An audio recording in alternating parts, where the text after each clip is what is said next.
Dios te bendiga y bienvenido al día número 298 de la Biblia en un año. Te saluda Catherine Pérez y gracias por conectarte el día de hoy a leer la palabra de Dios juntamente conmigo. Hoy estaremos comenzando el cuarto libro de el Nuevo Testamento, el cuarto evangelio, el libro de Juan. Y estaremos viendo los primeros 3 capítulos del libro y un poquito sobre el libro de Juan antes de comenzar. El Evangelio de Juan fue escrito alrededor del año 85, entre 85 y 95 después de Cristo, por Juan mismo, el apóstol amado, uno de los discípulos más cercanos a Jesús. Y a diferencia de los evangelios sinópticos, o sea, Mateo, Marcos y Lucas, Juan vemos nosotros que se enfoca menos en los hechos cronológicos y un poco más en el significado espiritual de la vida y la obra de Cristo.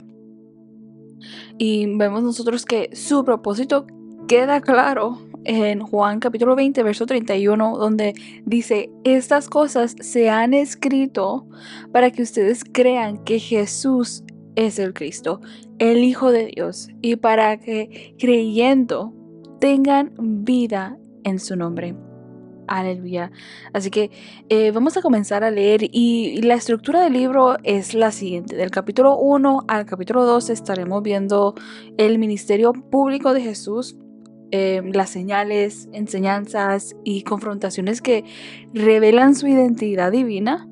Y en el capítulo 13 al 17 veremos lo que es la última cena, enseñanzas íntimas a sus discípulos y la oración sacerdotal de Jesús. Y del capítulo 18 al 21 estaremos viendo, ¿verdad?, lo que es la pasión, la muerte y resurrección.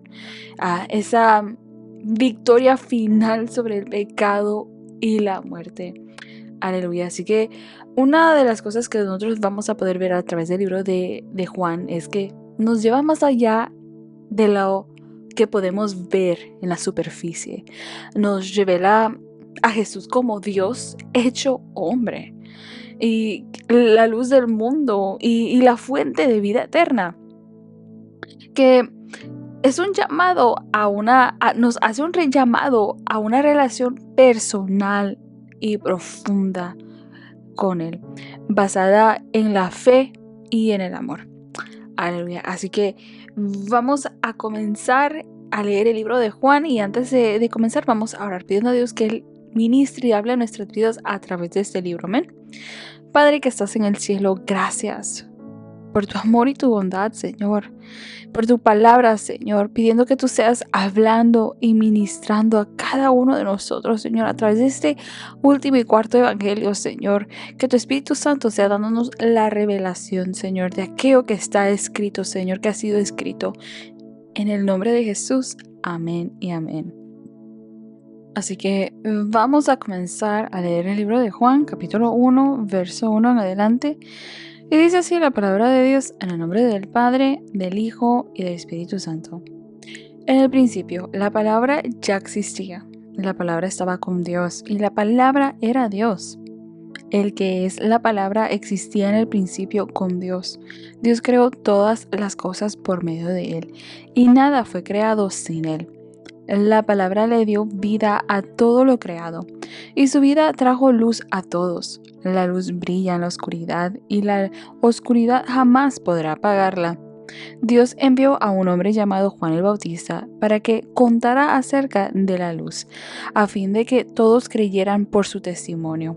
Juan no era la luz, era solo un testigo para hablar de la luz. Aquel que es la luz verdadera, quien da luz a todos, venía al mundo.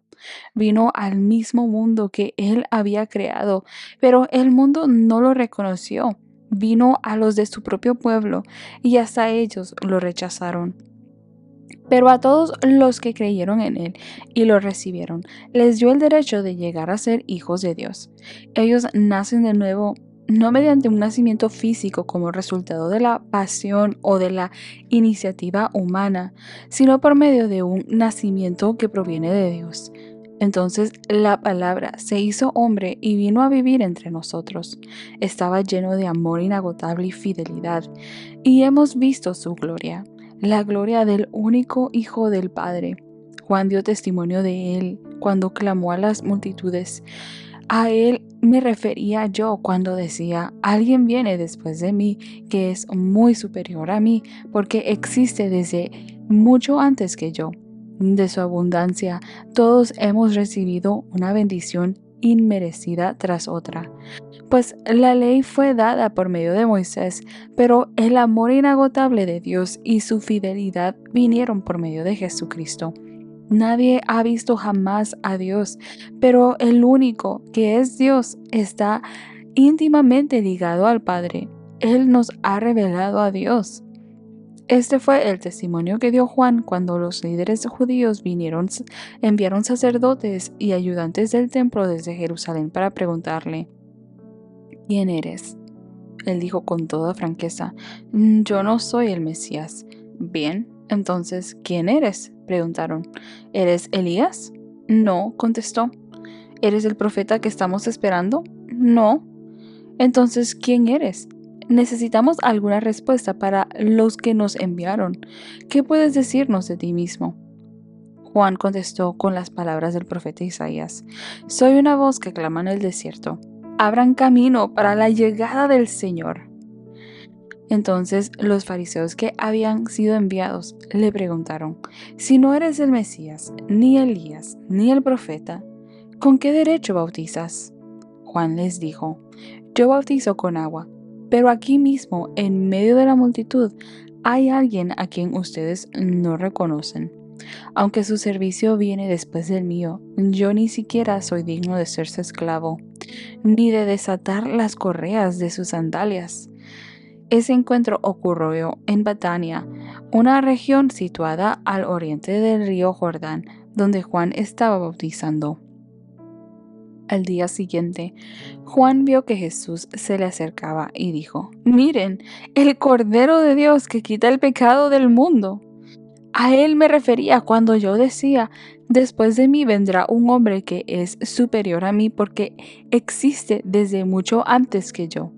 No lo reconocí como el Mesías, aunque estuve bautizando con agua para que él fuera revelado a Israel.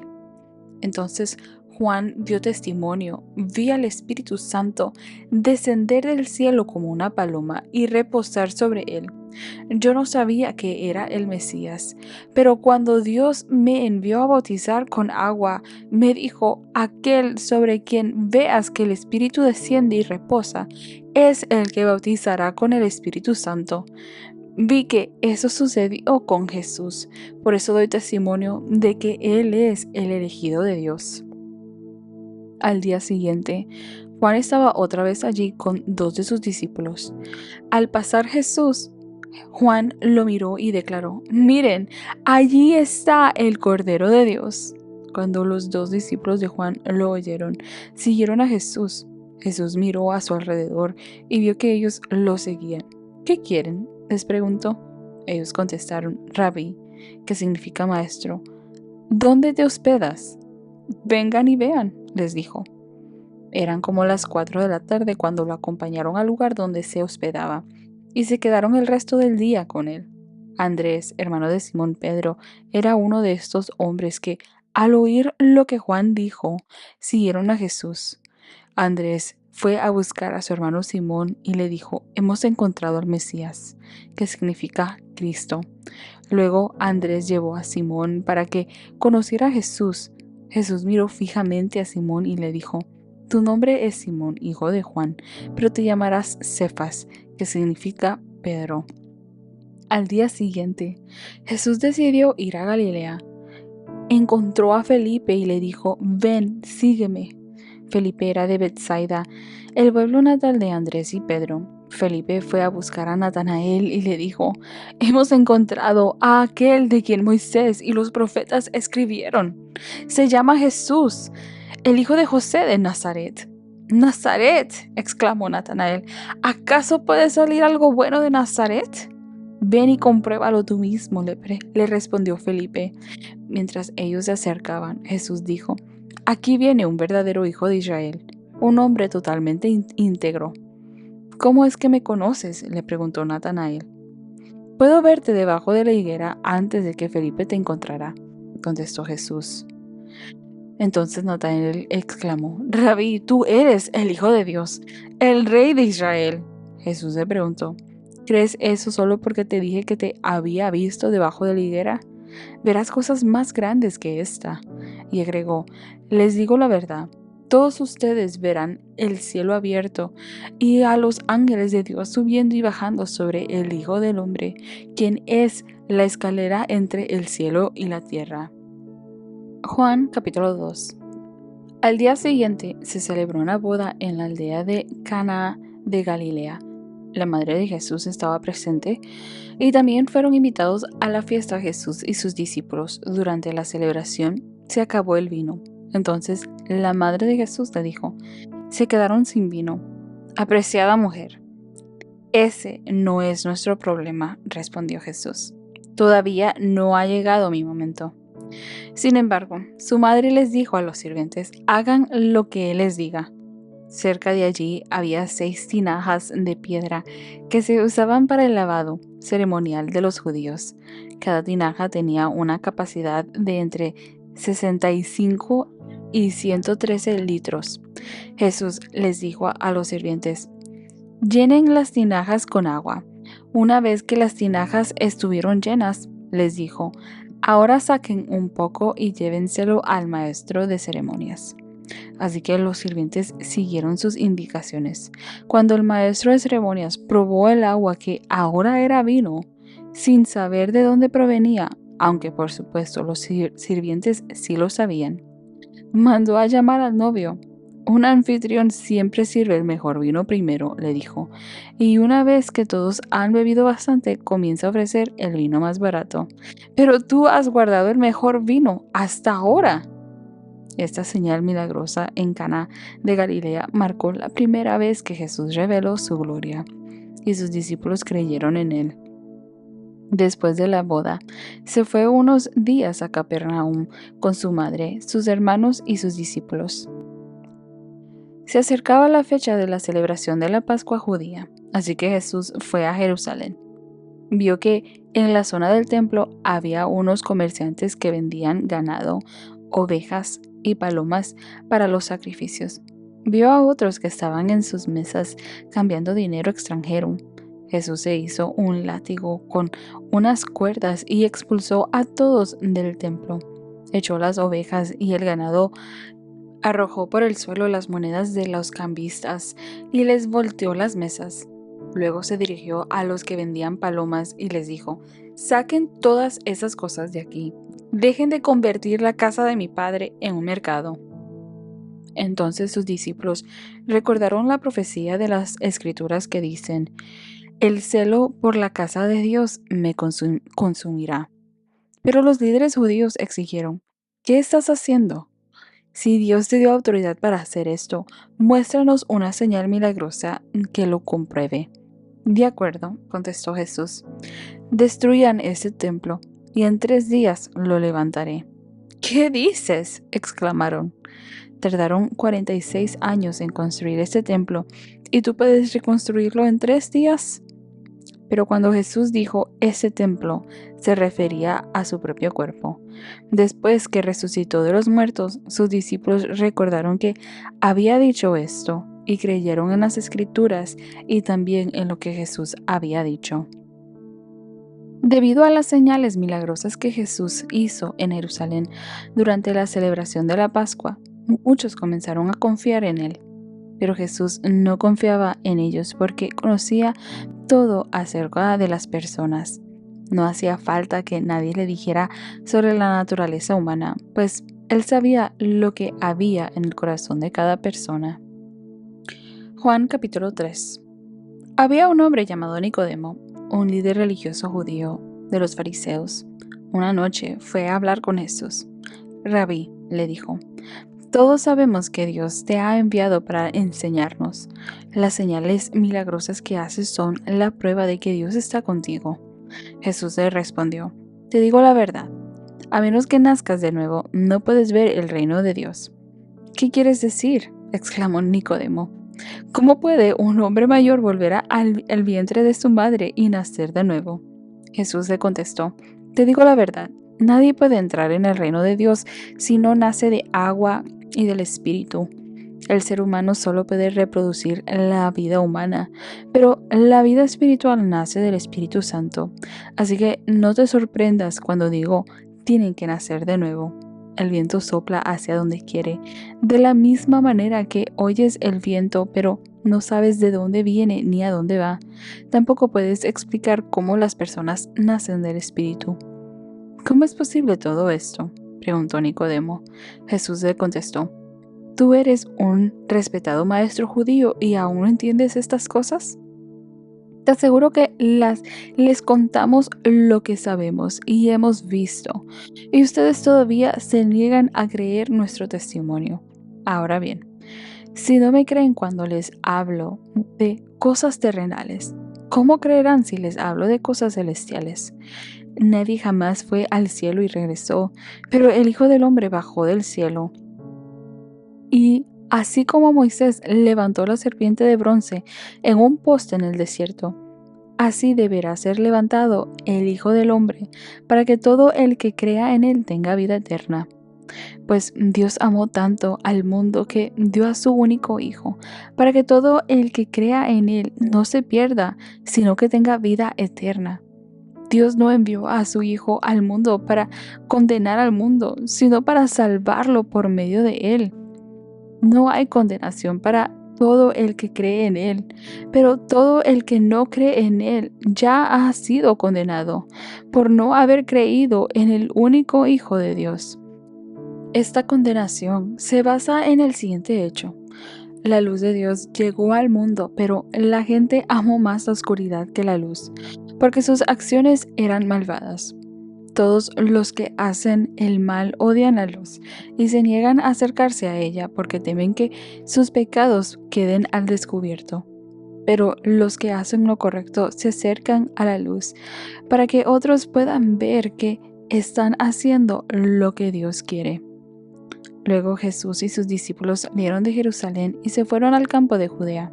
Jesús pasó un tiempo allí con ellos, bautizando a la gente. En ese tiempo Juan el Bautista bautizaba en Enón, cerca de Salim, porque allí había mucha agua, y la gente iba a él para ser bautizada. Eso ocurrió antes de que metieran a Juan en la cárcel. Surgió un debate entre los discípulos de Juan y cierto judío acerca de la purificación ceremonial. Entonces los discípulos de Juan fueron a decirle, Rabí, el hombre que estaba contigo al otro lado del río Jordán, a quien identificaste como el Mesías, también está bautizando a la gente, y todos van a él en lugar de venir a nosotros. Juan respondió, nadie puede recibir nada a menos que Dios se lo conceda desde el cielo. Ustedes saben que les dije claramente, yo no soy el Mesías. Estoy aquí solamente para prepararle el camino a él.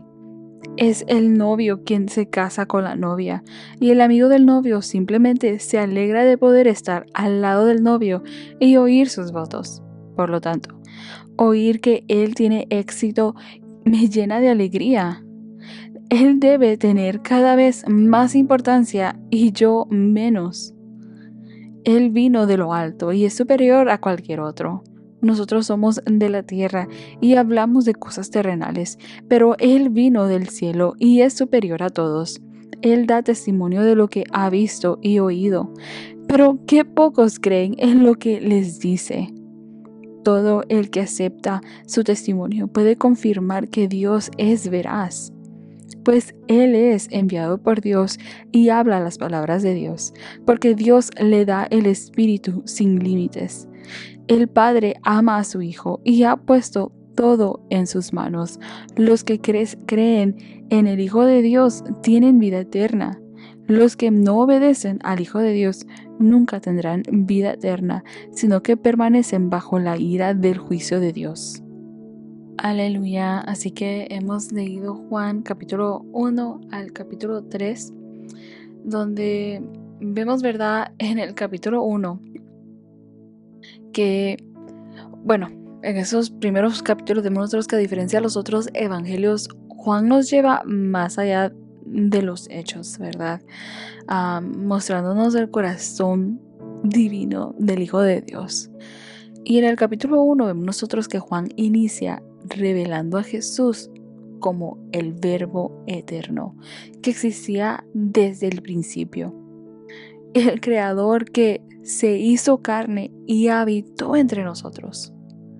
Juan el Bautista da testimonio de él como el Cordero de Dios que quita el pecado del mundo. Y Jesús comienza a llamar a sus primeros discípulos. En el capítulo 2 vemos ya que el primer milagro público de Jesús en las bodas de Cana, donde convierte el agua en vino, manifestando su gloria y a la vez viendo nosotros, ¿verdad? Que como resultado de aquello, sus discípulos creen en él. Y a la vez vemos también que esta importante escena donde vemos que Jesús va al templo y al ver él la condición del templo y lo que se estaba llevando a cabo en el templo, había un celo por lo correcto en él, que lo llevó a purificar el templo y a decir a la gente que salieran de allí, de ese lugar, porque no era correcto lo que ellos estaban haciendo. Y en el capítulo 3 vemos que Jesús conversa con Nicodemo, enseñándole la necesidad de nacer de nuevo para entrar en el reino de Dios. Aleluya. Y es aquí donde encontramos, ¿verdad? Aquel versículo que tanto nos encanta poder recitar, Juan 3:16, donde dice, porque de tal manera amó Dios al mundo que ha dado a su Hijo unigénito, para que todo aquel que en él cree no se pierda, mas tenga vida eterna. Aleluya. Jesús no vino solo a hacer milagros, sino a traer salvación y vida eterna. Él es la luz verdadera que vino a, a iluminar a todo ser humano en medio de la oscuridad y del pecado. Su amor nos invita hoy a creer, a nacer de nuevo y a vivir en esa nueva identidad como hijos de Dios. Aleluya. Así que espero que haya sido de mucha bendición y edificación para tu vida la lectura del día de hoy y te espero el día de mañana. Dios te bendiga.